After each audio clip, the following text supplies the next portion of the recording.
may gilid to. Okay, for today's video, I'm gonna show you kung saan ba kami unang pumunta ng husband ko when he visited Philippines. So, ito nga yung Pampanga, which is palagi itong pinupuntahan whenever I feel stressed and gusto ko mag-distress because why not? Pampanga is the best. And also, pag crowded sa Manila, andito pwede kang magtago. And joke lang. Anyway, so for today's vlog, magbo-bar review tayo. So this is Carrie, my friend, and also Chacha. So sila yung mga taga dito at sila rin yung mga pinupuntahan ko.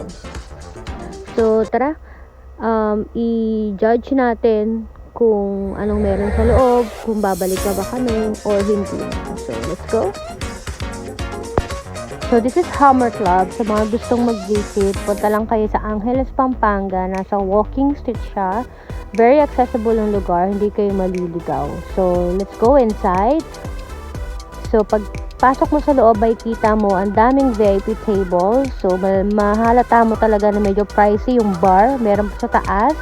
And for sure, for reservation din sila. But during that time, hindi kami nagpa-reserve. Pwede naman yun eh. Basta may available na table. So, sa gitna lang kami pumwesto. Medyo maklipot lang yung dinadaanan. And then malaki din yung stage nila, very entertaining. At yung mga waiter, assist nila kayo hanggang sa makarating kayo sa mga tables niyo.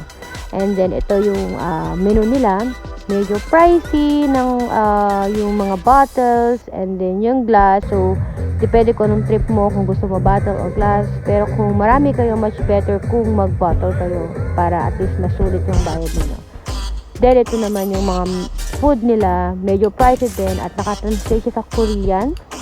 Siguro dahil maraming Koreanong na umiinom dito or baka naman Korean din yung may-ari, I don't know.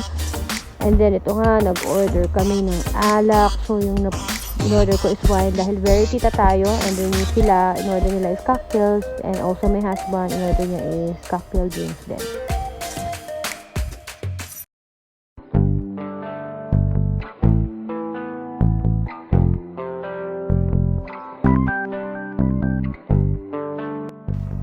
So, my jowa is very happy. Kita nyo naman, enjoy na enjoy siya dahil sa mga sexy girls na sa stage. So, isa sa mga nagustuhan ko dito is yung stage, yung sounds, hindi basag, at yung mga lights, and the laser. It's very perfect para sa taong gustong magwalwal.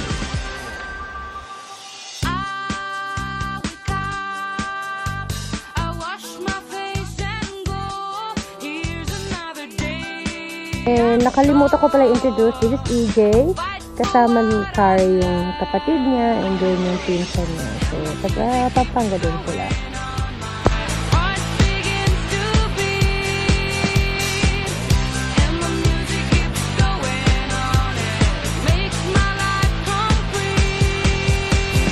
Okay, so, kung i-judge ko tong bar na to, 5 out of 5, could be 4 out of 5. Bakit? Kasi masatisfied yung environment na gusto mo. Yung hindi mo masyadong bet yung walwal. Yung simple lang, walang nagtatalunan. May mga tables. Kumbaga para sa aming mga tita, okay to. And then, relax lang yung crowd. May mga bouncers sa gilid. So, very safe naman. Walang away. Doon lang sa part na medyo pricey yung bar. Pero ganun talaga. Kapag inom ka, alam mo naman, kailangan mo talagang gumastos. So, kung babalik kami, definitely babalik kami because we like it. And I hope you guys like it too. Bye!